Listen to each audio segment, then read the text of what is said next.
ಹೊನ್ನಾವರದ ಚೈತನ್ಯ ವಿಕಸನ ಯೋಗ ಕೇಂದ್ರದ ಮಕ್ಕಳು ಕಡಲ ತಡಿಯಲ್ಲಿ ಯೋಗ ಮಾಡುವ ಮೂಲಕ ವಿಶ್ವ ಯೋಗ ದಿನಾಚರಣೆಯನ್ನು ಅರ್ಥಪೂರ್ಣವಾಗಿ ಆಚರಿಸಿದ್ದಾರೆ.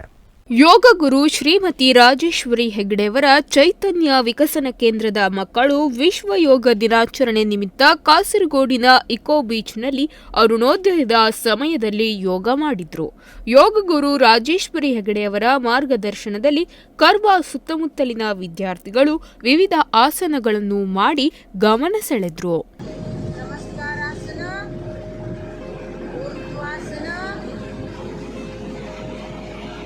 ಪಾದಾಸನ,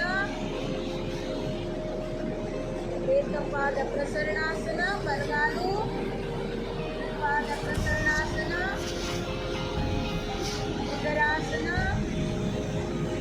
ಸಾಷ್ಟಾಂಗ ಪ್ರಣಿಪಾತಾಸನ, ಭುಜಂಗಾಸನ. ಬಳಿಕ ವಿದ್ಯಾರ್ಥಿಗಳು ರಾಜೇಶ್ವರಿ ಹೆಗಡೆಯವರೊಂದಿಗೆ ಕೇಕ್ ಕತ್ತರಿಸಿ ವಿಶ್ವ ಯೋಗ ದಿನಾಚರಣೆಯ ಶುಭ ಕೋರಿದ್ರು.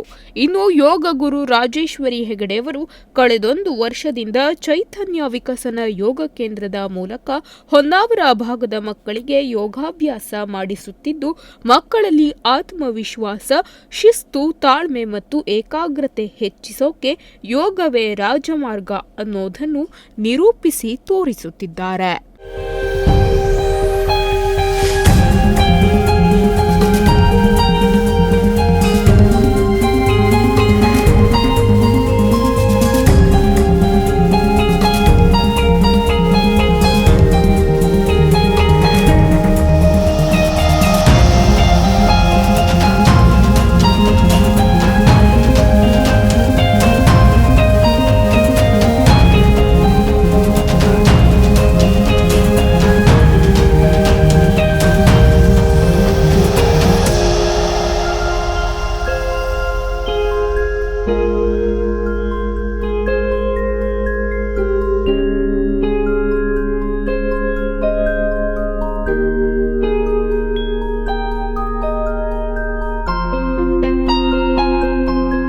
Nudisiri news desk Honnavar.